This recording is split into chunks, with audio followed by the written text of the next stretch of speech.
Hi everybody, good morning. Thank you for joining us today. This is an ESG panel, and I've heard this is a very first panel for this forum. And today we have the distinguished panelists. So my name is Kenji Fuma, you're CEO of Neuro Inc. We provide ESG advisory services for the investors and the corporations.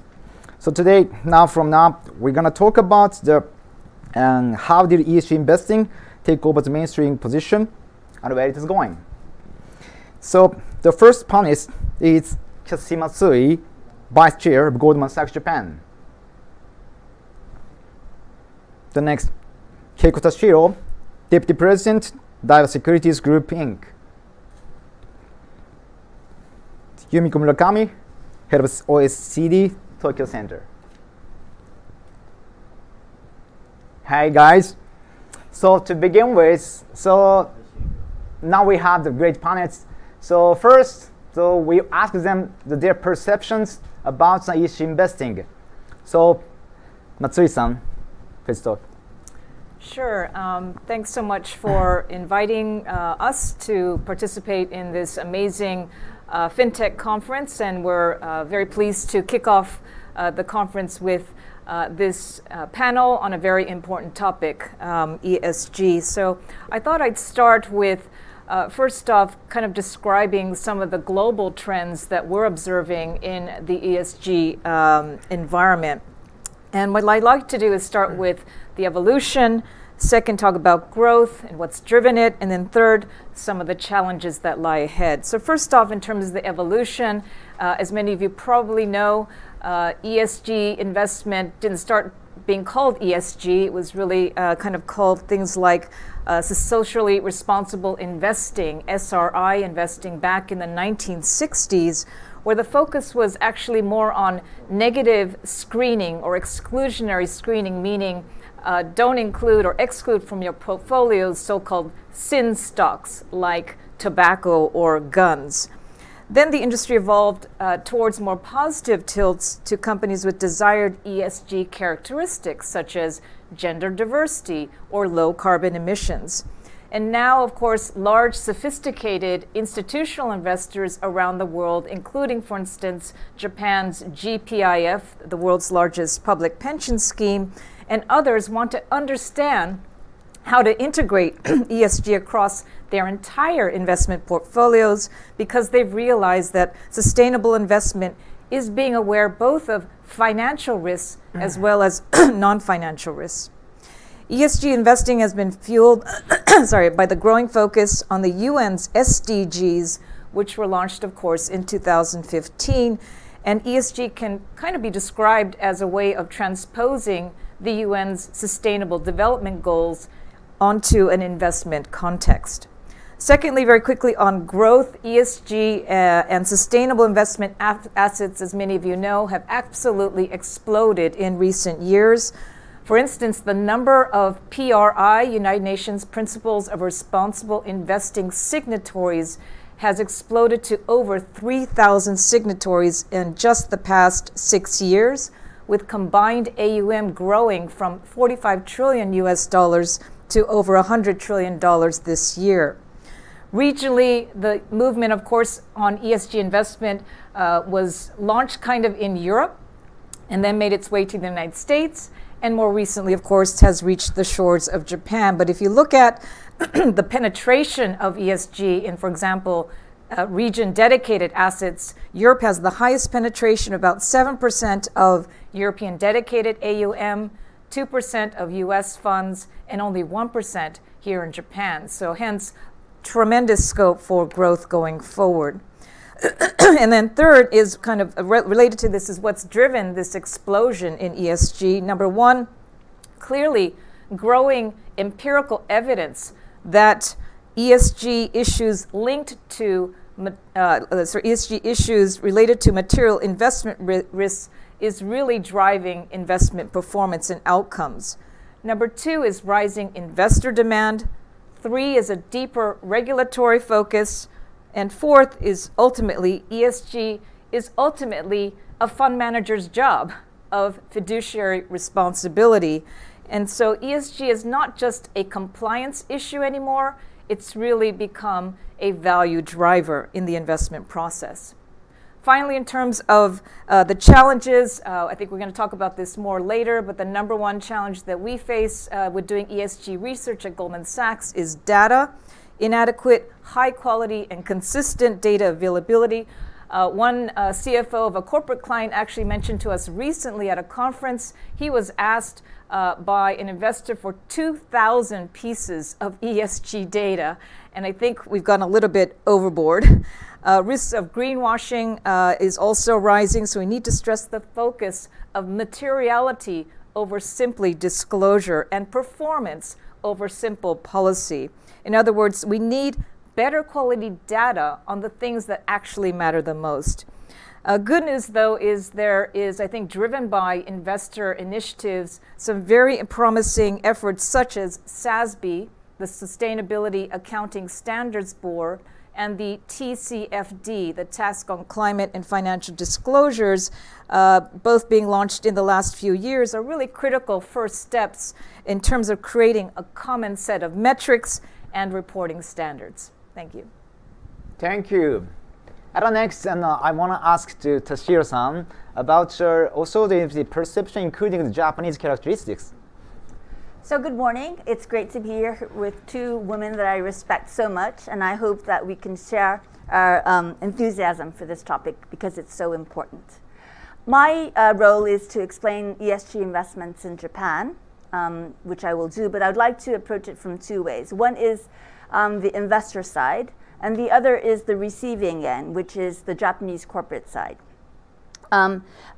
So I'll first give you some figures, which you already see, and then I'll talk about why we are at this point in Japan, and then I'd like to talk about where I think Japan is going.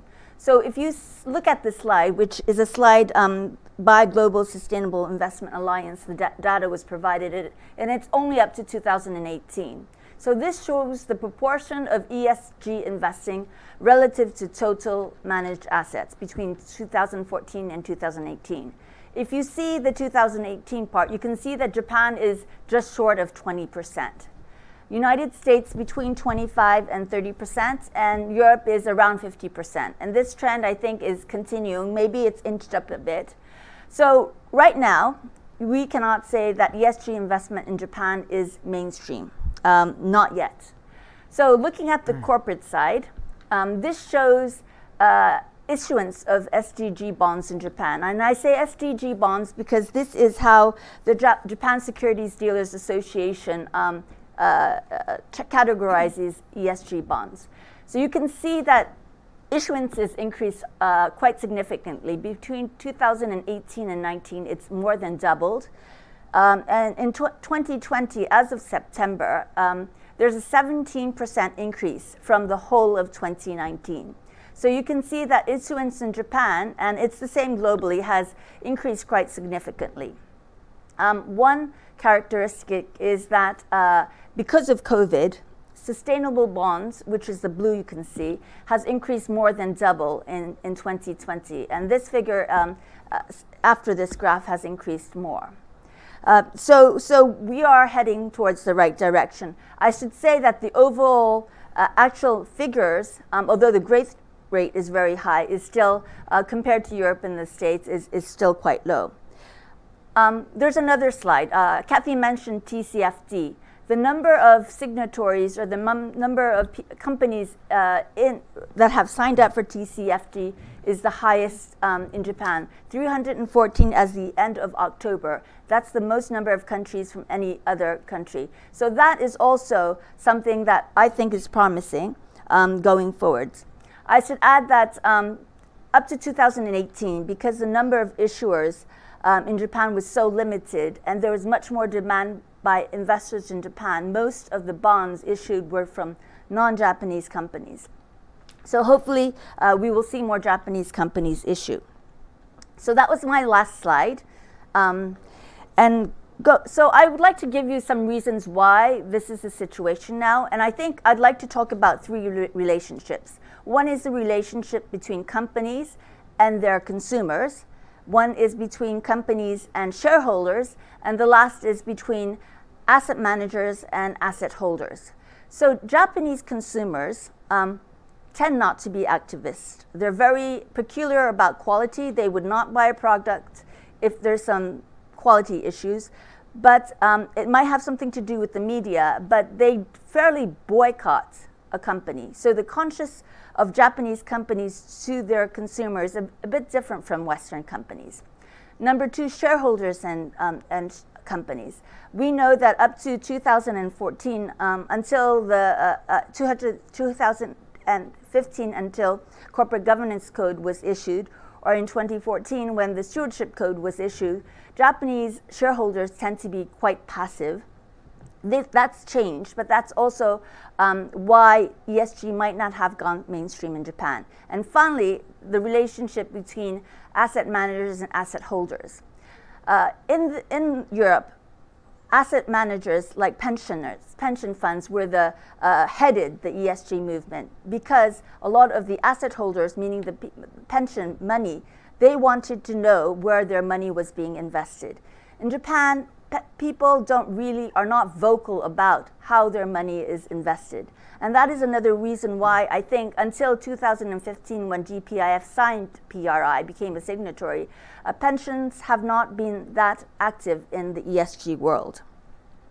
So that is the situation in Japan. And I think going forwards, number one, because corporate governance is a hot topic, and it's evolving. We're seeing the corporate governance code being renewed every few years, and that's promising. And also because of Mr. Suga, who's the new prime minister, announced that, that he will commit that Japan will be carbon neutral by 2050. A lot of the companies in Japan will be aligned, and they will be much more environmental conscious. So I think ESG in Japan, both from the investor side and from the corporate side, has a lot of room to expand. Thank you.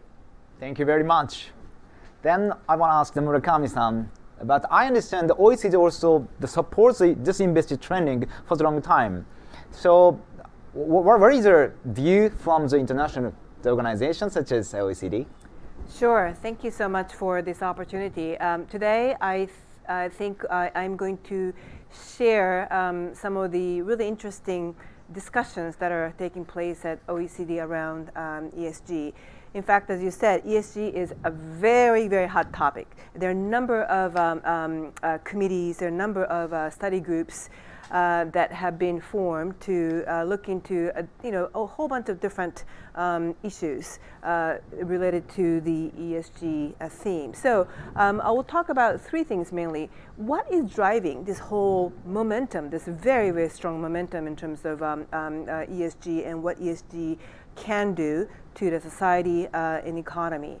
And secondly, I will touch upon different tools that are available and challenges and limitations as well as opportunities with regard to these ESG tools. And lastly, I will discuss the policy element in terms of what kind of policy discussions are taking place around the ESG theme. So first of all, what is driving this huge momentum? Not only in the world in general, but as Tashiro-san said, it's now starting to become a really hot theme in Japan as well.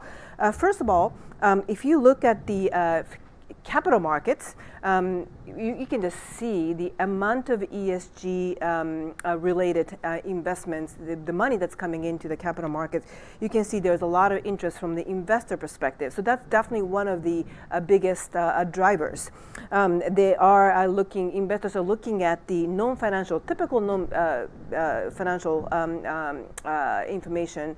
That's been always part of the decision-making process, but they are starting to look at the non-financial information very, very closely. That's now being incorporated into the decision-making process by the investment community. That's definitely one of the biggest drivers here. But I think equally important element is the fact that in general, there is a higher level of awareness among Mrs. Watanabe, among people who are consuming the products that are produced by companies that may be aware of these elements relating to ESG, or maybe not aware of ESG elements. And I do think that this is actually going to be potentially even more powerful in terms of how this momentum is going to pick up strength compared to the investment community. Investment community has been one of the first drivers, but I do think the social expectations, I think, is going to be very, very strong, and quite frankly, like I said, it could be potentially even more important than investment community going forward. Now we are in this COVID era, and this is really interesting. Of course, COVID, challenge has been very difficult for everybody. But actually, it does have a very important role here in this discussion, because I do think the COVID challenge has brought up a number of ESG considerations into many of the policy discussions that are taking place, among different government officials, different actors in the capital markets, things that people didn't think about before the COVID time. And I do think if you want to look at on the brighter side of the COVID challenge, I do think this is actually going to be another driver to promote the important discussions around the ESG theme.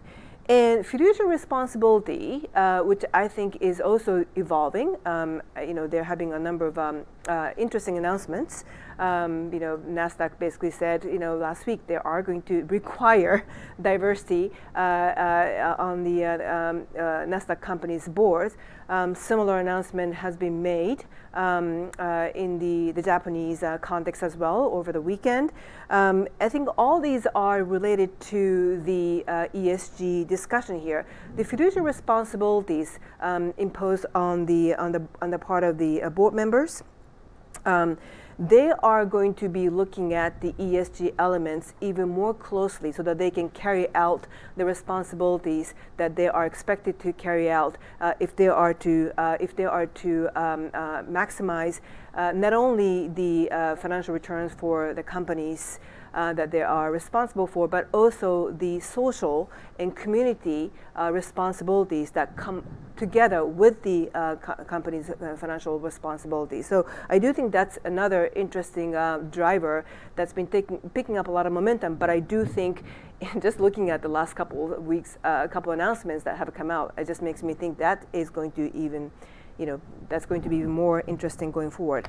And the financial institutions that have been always very important element in terms of the ESG discussions, I do think there are going to be even more pressure and responsibilities, scrutiny placed on financial institutions, banks, when it comes to lending, when it comes to investment. That's another element in terms of what's been driving the ESG discussion. So let's look at some of the tools and potentially, I'm looking at this chart and getting dizzy, I'm sure. There are a number of data points that have been used, that are being used to understand the ESG elements of companies.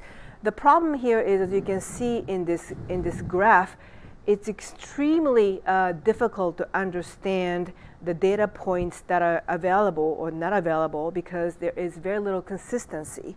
And you can just, you look at this data and think, what does this mean? I'm puzzled. There's similar data I want to show here. This is the ratings. The variation, huge variation between ESG ratings. And again, you can see here the consistency that we would like to see among different agencies. Still a big challenge here. Similar, basically, data points here. Does the ESG play a very important role in terms of basically aligning in the interest of investors, basically looking at the financial performance of these companies, and basically what these companies are doing, or how well or how poorly they're doing on the, for example, in this case, carbon emission side. You can still see there are a lot of gaps we would like to see ideally very strong correlation between the ESG data points and the performance of financial performance that can also give a confidence to investors who are trying to make right decisions in terms of which companies are going to do well based on the ESG elements that should have a positive correlation with their financial performance. The problem here is, you can see, the correlation is still very difficult to identify based on what we have today. So what do we need to do? A lot of interesting initiatives are taking place. Some of the things that have been mentioned by Kathy and Tashiro-san, very encouraging in terms of where we're heading. So I would like to focus on the 4 areas in terms of what we are seeing from the discussions that are taking place at OECD. First of all, we do think the data reporting framework is definitely going to be the key. As I said earlier, the consistency is something that we need to work on. There are a number of encouraging initiatives here, but in terms of having a very easy to understand, consistent, and also global data points that we need to have, we have a lot of work that needs to be done in this area. It has to be global, and it has to be mandated. It's easy to audit, easy to understand, easy for companies to report, and easy for investors to understand. That is something that we all have to work together on. The second point is the regulatory environment. We need to have a better or stronger regulatory environment, and a lot of this has to do with government's policies. But in terms of the financial regulations, we need to have a better coordination between the government regulatory agencies and capital market participants. Again, this is an area where we are seeing a lot of improvement in many countries, but we do think this is something that needs to be done more urgently as well. The third area is the fact that the government role here needs to be strengthened. This is actually, for example, if you look at the a number of infrastructure investments, especially in developing countries, we have noticed that the role of government has not been as strong as it should have been. So, for example, if you look at the long-term impact on the macroeconomy in many of Asian countries that have taken on a very large, capital-heavy investments, which have been a lot of times backed up by governments, we started to see a number of long-term risks, downsides, especially with regard to the environmental risks. And we think that this is one area among many where government role should have been much bigger. And that's something that we are discussing with a number of member states right now at OECD in terms of what governments should be doing in the ESG context. Last one that I will touch upon is the, there are actually a number of standards or global standards that have been around for some time. I would mention the corporate governance code that Tashiro-san mentioned. We actually at OECD have been actually sharing with a number of countries around the world what we have established as the global corporate governance code.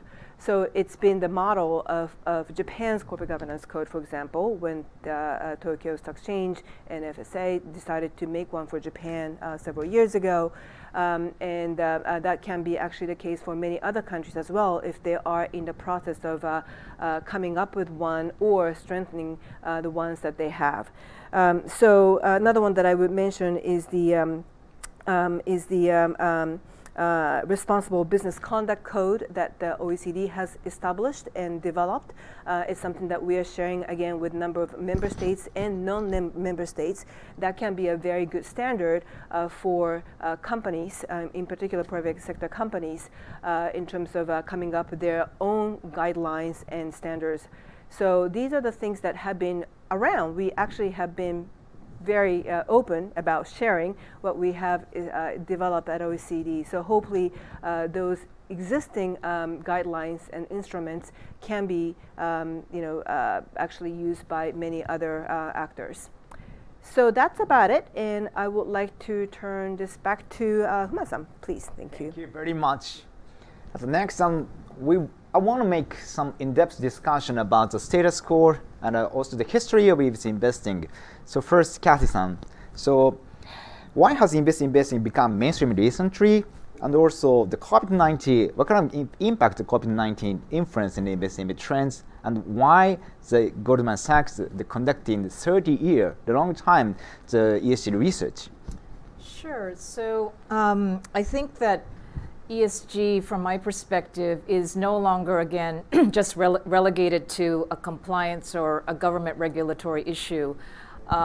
Maybe, we older adults aren't so much accustomed to voting with our feet, but I can assure you that the younger generation, be it the millennials or Gen Z generation, is definitely voting with their feet. Just to give you a small anecdote, my daughter is 20 years old. She used to buy clothing from one particular brand. It was her absolute favorite brand, and then one day there was a tweet or something about the CEO of this brand making some kind of racially inappropriate comment. That was the end of that brand. She stopped buying, her friends stopped buying. And I think in this world of social media, where that's such a microscope on corporates and management behavior, that it's really quite risky if you just think, oh, nobody's going to hear this, or if I put this in an email, it will never be read. But that has really become a huge risk. And I think that COVID especially has brought to the fore the sense of how important corporate resilience is in the state of an emergency or a pandemic. How are companies, for instance, treating their employees? Some companies just took an axe and laid off their staff. Others were more kind. They kept their people on the payroll, perhaps paid them less or shortened their hours, but did everything possible to keep them on the payroll. That ties directly to the factors that ESG measures, like employee satisfaction, for instance, which has been very powerful. How do you manage your supply chains? Do you have crisis management, systems in place to manage a crisis like this when a pandemic breaks out on your supply chain? So all of these things, I think, are things that now not just investors, but actually just people on the street are reading about and looking at and focused on, which I think makes it more mainstream than just isolated in terms of, oh, it's just an investment issue and nothing more than that. Sustainable investing, as all of us know, used to be relegated in the category of low returns, and it's a performance trade-off. It's mutually exclusive, but as many of you know, that has simply been not the case under COVID. For instance, our head of Goldman's Sustainable Finance Group, John Goldstein, quoted these statistics. ESG investing has actually passed its stress test under COVID. What he means by that, in Q1, 70% of ESG funds were in the top half of performance, 44% in the top quartile, 24 out of 26 ESG index funds beat their benchmarks. Probably the world's largest private sector asset manager, BlackRock, said that 90% of the ESG products outperformed their non-ESG products. So strong performance has clearly attracted significant inflows as well. So in the United States, ESG equity funds saw $200 billion of inflows cumulatively since 2019. Meanwhile, non-ESG funds suffered $600 billion of outflows. And ESG is currently the only area of active management that is growing, and it is the fastest area of growth in passive management as well. So why has Goldman Sachs as a firm been focused on ESG research for the past 13 years? It's very simple. We found that our clients, Of course, there's a huge spectrum from hedge funds for more short-term to pensions and endowments and sovereign wealth on the other end of the spectrum. More of the people in the latter group were coming to us and saying, you guys write research and recommendations for the short-term crowd. What about longer term? We want to pick long-term winners, and we can't churn our portfolios in the way that hedge funds, for example, might typically be doing so. And in doing so, we figured out, or we discovered that in addition to the standard conventional financial metrics of measuring a company's comparative advantage, there were also many non-financial metrics or intangible metrics that were actually equally important. So in what we call our GS Sustain analytical framework, we combine the two things. We combine financial metrics of returns, of competitiveness, of positioning, with non-financial metrics that are obviously related to ESG scoring. And we have found that over time, in the beginning, I think people were very skeptical. They said there's no linkage between ESG metrics and performance, which is true. But when you tie them together with financial performance metrics, we found a very powerful combination that could enhance value for end investors. Thank you. Very interesting. And then, Tashiro-san, I feel there is still the big skepticism about the ESG in Japan.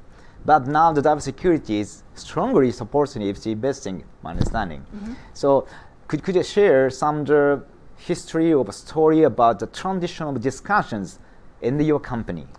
Okay, so as I mentioned previously, one of the reasons why Japan has been lagging the rest of the world in ESG investments is because it's sort of like was dumped on them. Rather than coming from the inside domestically, as with a lot of other issues, when Japan changes, we use the word gaiatsu. It was dumped on them. So that's changing for reasons that I just mentioned. But there are also some other characteristics of Japan that's making it a bit more difficult to move as quickly as in some other countries, like Kathy mentioned. And actually, just to, you mentioned COVID. COVID has actually helped accelerate ESG investments for all the reasons that Kathy's mentioned. And especially one of the missing points in Japan is the individual person on the street, like Mrs. Watanabe. I remember when Greta went on boycott for green environment, Japan was one of the very few countries where school kids actually didn't boycott, which, and for reasons like they're not activists, their parents didn't want them. And so that's where we started out, and that's all changed because of SNS and the younger generation being more conscious about the world around them. And I think COVID has helped that acceleration. There's another part, which is education, and Japanese people don't like to talk about money. Education for financial literacy is not where I think it needs a bit more improvement. I talked about SGDs. SGDs is a new topic that will be that has been started talking at school. So kids would get educated on SGDs, which is a broader version of ESG. And I think that will help younger kids look at products or services or companies around them and what's happening and point, so what's going on. And I think that will accelerate. Number 3, which is where Daiwa Securities comes in, is that Japanese individuals have a style of cash at the banks. Over 50% of the money is in bank deposits. And we know, and the government knows, that because of zero interest rates, that money isn't growing, and that money isn't covering for people to live over 100 years old. And I think that's where our company can play a role in providing products that individuals find attractive and interesting, which is very transparent, and which might help a sustainable world. And so we are very keen to find products that people would be interested and easy to understand, so that we can do both at the same time. We could get investments, their money working, as well as provide money for ESG. And what we've trying to be doing that for quite a long time. We introduced the first vaccine bond in 2008.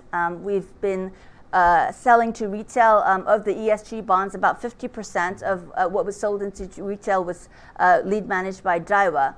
But we still need more issuers, and that's where our wholesale company comes into play, is that we are talking to companies about disclosure because they're not standard. And I think while more and more companies feel more confident and comfortable about issuing ESG bonds, we will see more issuance. And I think that's a big role that we can play. Okay. So the Murakami-san, and also you already described some just how to support to investing from the OECD, but do you have some difference between the worldwide trends and the Japanese trend? Well, the difference between other countries versus Japan, I mean, one of them I think is the fact that the Japanese, just in general, the awareness of the Japanese large population is still relatively low. But I do think, as Tashiro-san said, there is a lot of really interesting upside there, because I do think if you look at the way the Japanese society is run, or how we sort of behave, there are inherent ESG elements that I see everywhere. I mean, Japanese people are very good at recycling, for example. I mean, you just don't see that in the U.S. So they are very, very good about recycling. They PET bottles, after they use them, they wash them, they take off the peel off the labels, and things like that. These little things just tell me that inherent nature of the Japanese community is actually very, very ESG friendly. So how do we make sure that there is a connectivity of what we are doing naturally and what we can do in the form of investment, for example? And that's exactly what you said, Tashiro-san, in terms of having a better sort of financial education, so that people can connect what they have been maybe doing for some time in their normal lives to maybe in the form of investments.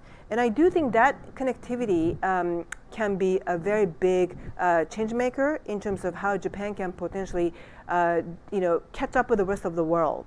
And I do think there is actually a huge potential for Japan to be one of the major players to move forward with the ESG movement. Thank you.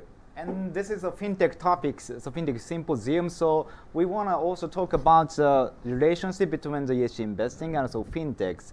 So then the Murakami-san again. So some argue the innovation is dispensable to achieve the SDGs, and various sources and connections on technology and the SDGs in ESG investing.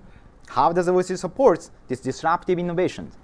So we have actually a special task force to look at the role of technology in combining that with the promotion of ESG investments.